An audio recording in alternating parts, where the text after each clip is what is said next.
it felt like she was trying to do everything. That's a really good trick to use one time. Other than that, the dragons were cool. What?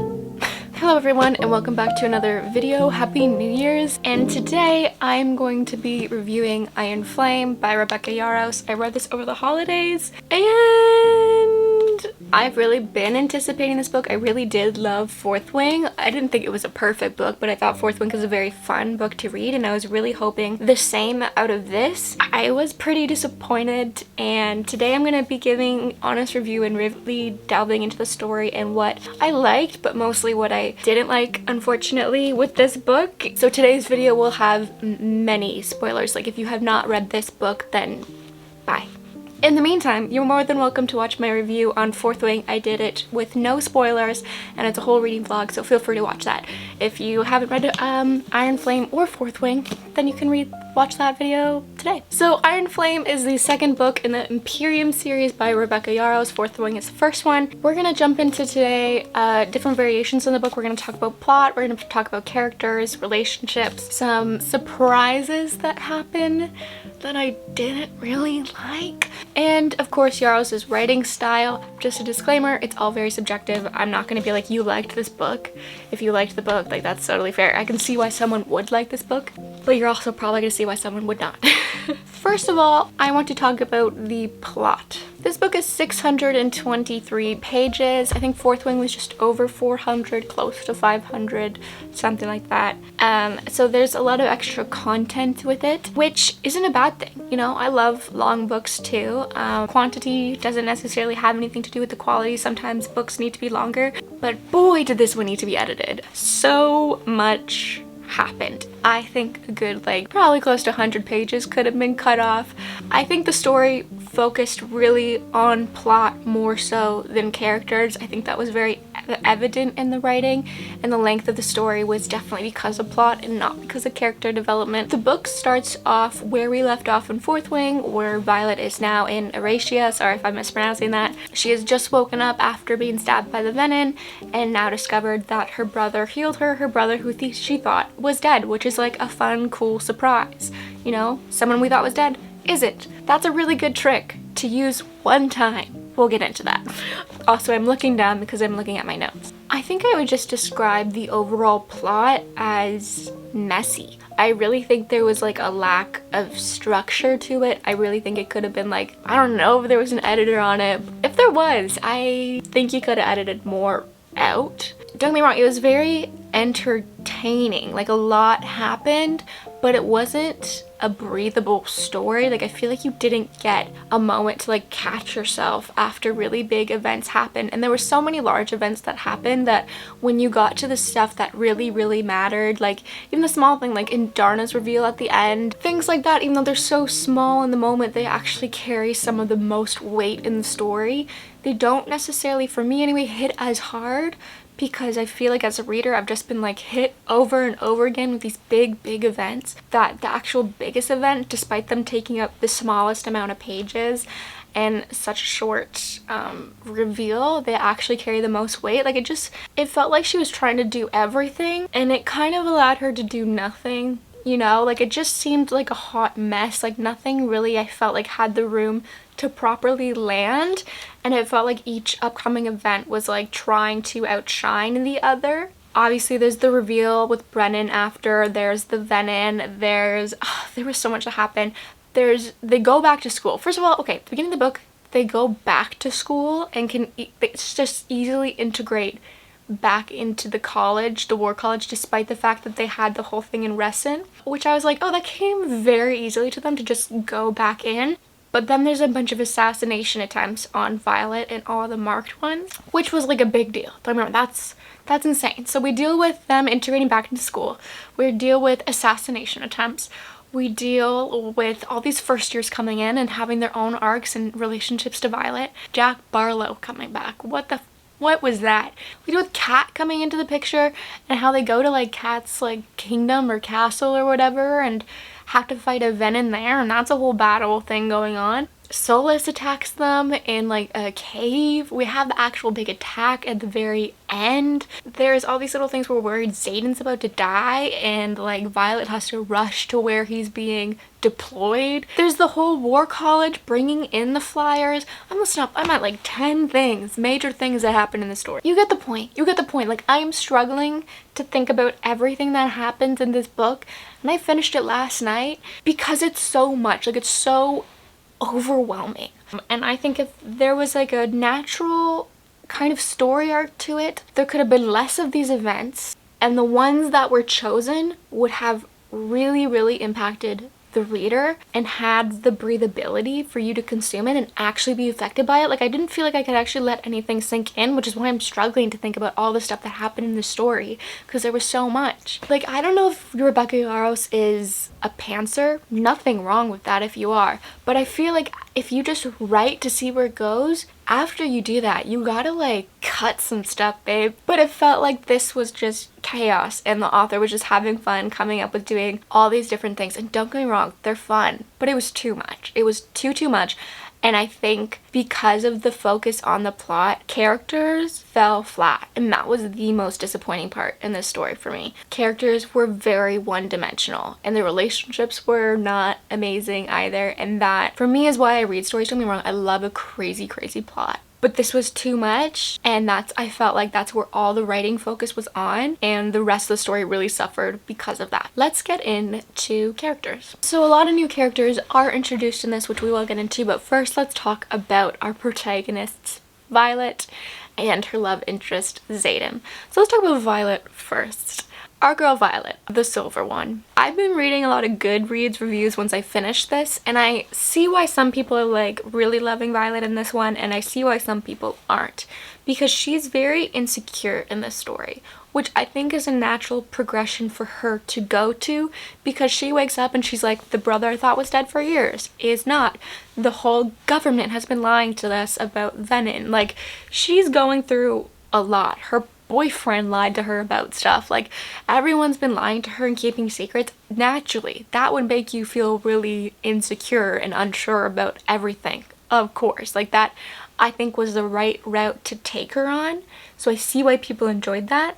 I don't think it was done with the attention and detail that it should have been done with. She just seemed very one-dimensional, and her range of emotions was so constricted. It felt like she was just either like insecure or angry, and it was described as insecure or angry. It wasn't giving a lot of description. It wasn't given a lot of depth.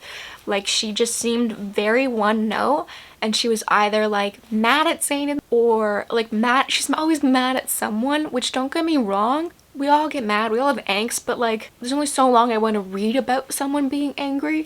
There's got to be different levels to it in order for me to still be interested in it. Because like right now I just feel like I'm reading about an angry teenager, and that is not at all what Violet is, and all her anger is so justified. The route she was taken on was the right route, but I just don't think it was done right for me to keep my interest going. I think near the end she started to redeem herself. Like, once we were in the final battle, we really got to see her in her element. Like, we know she's good in combat situations. We can see how she can kind of come up with a greater plan than even like the generals. She's really on it, and she's willing to sacrifice herself, and we really get to see that heroine side of her. But that's not even till like we're 600 pages in, almost 600 pages in, and these hundreds of pages beforehand, it's like I didn't want to have to wait to like the protagonist that long. I understood her, but I didn't like her, and that sucked. Also, the relationship with her and Xaden wasn't that romantic. And I mean, we all have different variations of like what we find romantic, but for me, I found it was a very toxic relationship. Like, I'm like, girl, you should leave him, like, or he should leave you. Like, it just wasn't meshing. And I get they're very traumatized people, but I'm like, now I think you're just like trauma bond to each other. Like, is this really love? Like, at the end of book 1, he's like, I'm gonna do everything in my power to make it up to you and all that stuff, and I don't know if he ever really did. Like, he's there for her to ask questions, and that's kind of it.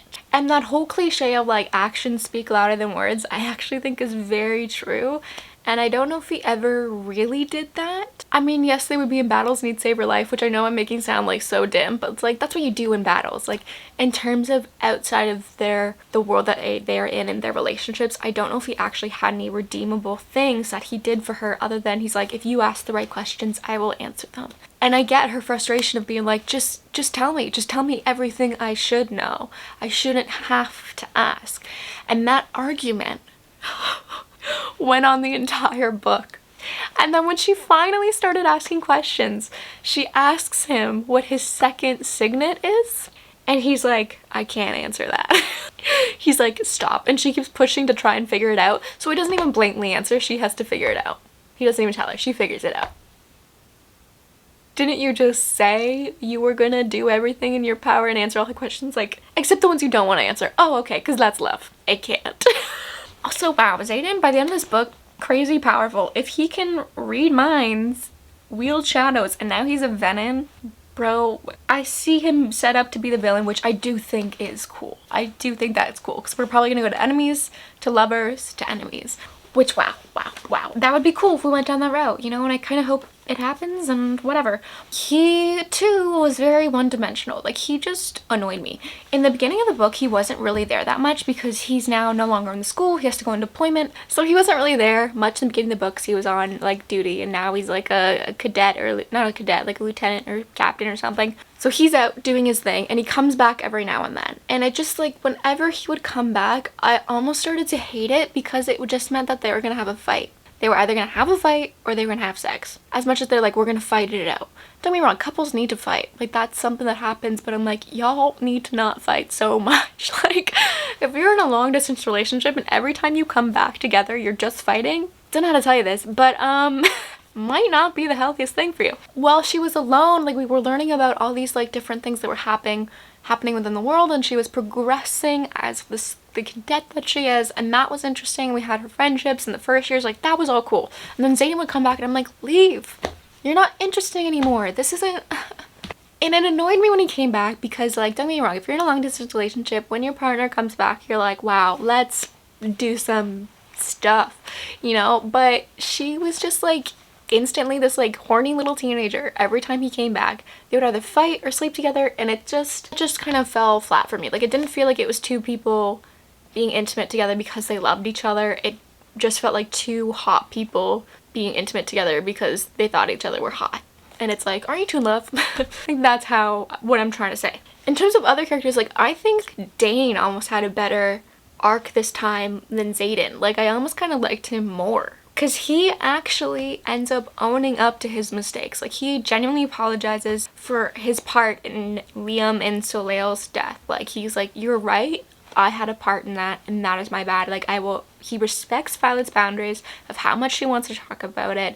He supports her as a friend. He kind of, like, still is a friend. He doesn't, like, he's not harsh towards Xaden anymore. Like, he is actually very redeemable in the story, and I started liking Xaden less. Not that I want Violet to get with Dane, I don't. I want their friendship to come back, but the fact that, like, he was almost more redeemable than Xaden annoyed me. There are a lot of new characters introduced, which is cool. There's Varish, there's Kat, there's Sloane, there's Eric, there's Brennan, to name a few. Oh, let's talk about Kat, just because we're talking about the relationship. Why? That little plot was so unnecessary about, like, the other woman coming in and, like, making her jealous, and, like, Xaden having to be like, it's okay, babe, I just want you. She's insecure right now because of all this big life stuff going on. I'm like, are we really gonna bring this hot girl in and make her insecure about herself as a woman? Like, I don't know, maybe it's just something I'm personally tired of reading about. Not that, like, it's an unjustifiable feeling, like, it's jealousy. We all experience jealousy, you know? But it was just like, seriously. I didn't like that plot. I loved the character arc of Kat at the end, how, you know, they weren't besties or anything, but they were comrades, you know, like, they fought together, and I liked that. But the whole thing with her and Xaden, and I don't like how it's these two women now pitted against each other for the sake of a man. Like, I'm like, we're bigger than this. Like, the story goes above that. I don't know, some people do like reading about that, and that's totally cool, but just for me, it didn't fit my taste, and sorry.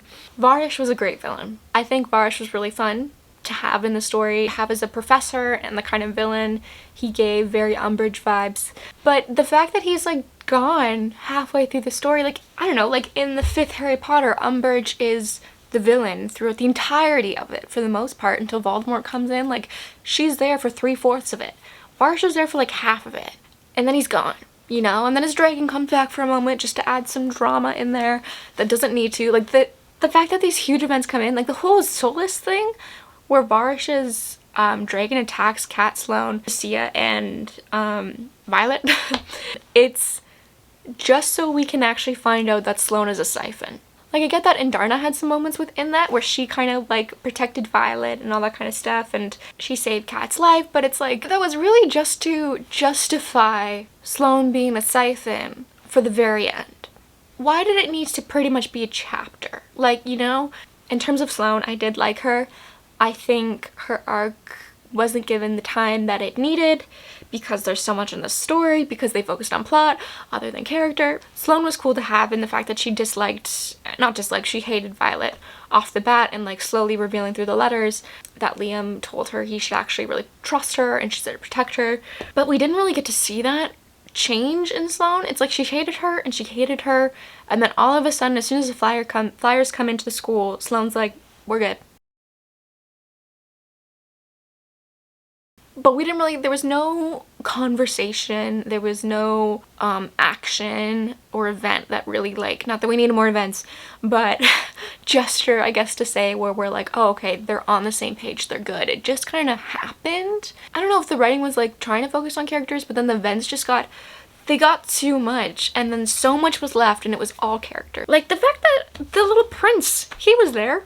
That's a huge deal. And we only really used him for one little thing to get the journals. Oh my god, that happened too. The whole Jacinia was there. They went into the archives.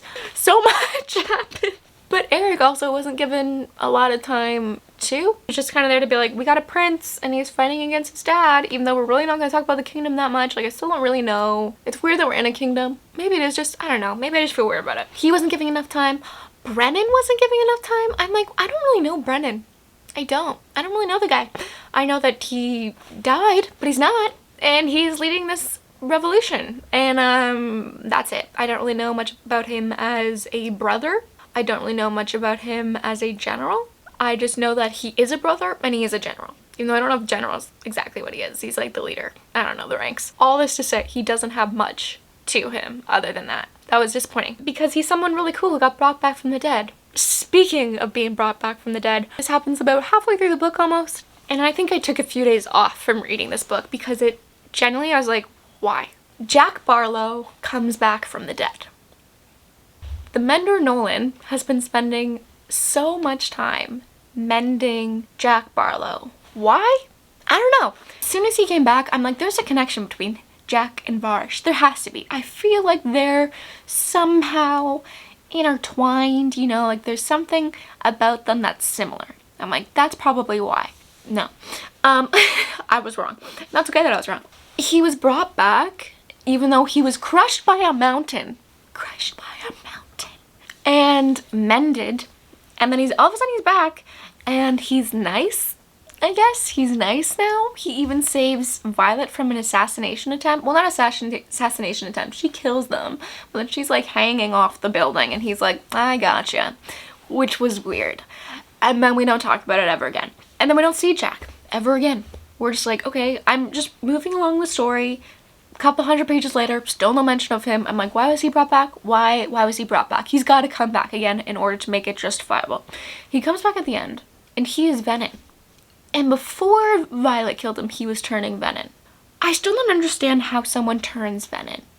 I don't know, that's because it's something I miss, because sometimes I miss things when I'm reading them, or if it was a matter of it wasn't explained well enough. But he came back just to die again, but he actually didn't die because he's at the very end in his cell. Because he got stabbed in the temple, but he didn't die. And he got stabbed with like the sword with the runes. Oh my god, runes were another thing that happened in this story. But the thing with bringing Jack back from the dead, I have multiple things to say. First of all, I don't think it was necessary. Don't get me wrong, I don't know what role he's gonna have in the third book. Maybe it will be justifiable. But right now, he wasn't the one to turn Xaden into Venom. why did we need to see him become a venom? You know, if he was the one who turned Xaden into a venom, I think it would have been different, but it was the sage, I think. I don't even quite know how I still don't understand how someone turns into venom. He was there for a little bit of drama, but do I think it was justifiable to bring him back from the dead? No, because when bringing someone back from the dead, I think that's what I meant by earlier, when I said she can do it one time. When she did it with Brennan, I'm like, that's cool. And the reason he did it because he's a mender. Cool. Kind of makes sense-ish. Enough for me to be like, that's cool, leave it there.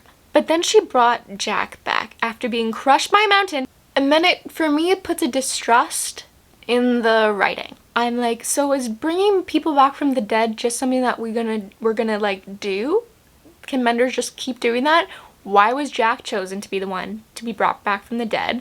He started turning before he was dead, so you f***ed up. So many people die in this school, like everyone f***ing dies. So why aren't we bringing people back from the dead more often? And if that is something Nolan is capable of doing in order to like have a bigger army, why would you not have menders do that all the time? But now whenever someone dies, I'm like, oh, Var's just gonna come back, even though he was stabbed in like the heart. But here he is in the prison cell at the end of the book. It was all plot in this story, and it wasn't organized, it was unstructured, characters lacked because of it. Anyway, I'm being repetitive, you know, just like Xaden and Violet's arguments, because it's like we should have focused on Brennan coming back from the dead and getting to know him instead of bringing Jack back. That it doesn't make sense to me why he saved Violet then. There was no redeemable, like, why did he save Violet falling off the building? He's Venom. He wants to kill her. Why did he save her? What? Finally, because this video is gonna be too long if I keep talking about this, I want to specifically talk about the writing style. And obviously Rebecca Yarros is a good writer because she sold many books, is being commissioned to be a TV series. That's fine. This is probably one of the most subjective things I will say, is I don't like her writing style. And it all depends on what you like. Like, this isn't me saying it's bad writing, it's just not writing I enjoy consuming. I think the prose of it were very lackluster. I think the descriptions were very basic. I don't think they were that creative. I don't think they ever made me feel anything specific. They were just very point blank, which is her style of writing, and that's totally cool. But I think, not that I need like lyrical writing because that wouldn't fit the story, but I think the description should have been better to help emote emotions, and that didn't happen. I also think some of her, she loves to do this thing where to emphasize a point, she'll be like, oh no you didn't, with like periods after each thing. She doesn't say oh no you didn't, but just something that came up. But she just used it so often that it didn't serve its purpose anymore. Some people really like this style of writing, but for me it felt very point blank, and I guess it did kind of go with the fact that they're all soldiers and generals, like you just say what you mean, except when you're talking to your partner. But yeah, I found the writing to not really make me feel anything, and that was a little disappointing. Other than that, the dragons were cool. Indarna was cool. The reveal of Indarna, that was sick. I loved that. How she's like the 7th breed, that's so cool. How she's so powerful. I love that. Taryn and Violet's relationship, always in love with that. They're my favorite. The dragons were great. That's what I have to say about what was really great in the book. I think this book had a lot of potential. I think if it was edited down, it could have done so much better. But to be honest, I rate this 2.5 stars. I do. And I'm really sorry about that. Will I read the 3rd book? Honestly, I don't know anymore. I don't know. But it was a fun read. It was fun. And you know, Xaden turning into Venom, I'm like, I don't know how I feel about that. It was a cool change. It was a cool change, the fact that he might be the villain now. It was cool. I think the idea of the story was good, but the characters faltered because too much happened. It was very messy, and unfortunately, for me, it was a flop. That's just my take. Anyways, that's the end of my obnoxious review. I would love to know in the comments what you think about it, anything you agree with that I've said, anything you disagree with. Like, I'd love to know why you love this story. Like, I want to love this story. Everything I said was so subjective, so let me know what you think. I'd love to know, and we can talk about it in the comments. That's everything I have to say today. Please subscribe and like this video for more content. I will have a lot more book and writing content coming up. I post here every Sunday. Feel free to follow me on social media, on Instagram and TikTok. I post on both of those frequently about writing content and book content. So happy new year, take care, happy reading. That is my review of Iron Flame. Thank you so much for watching, and I will see you next week. Take care, bye.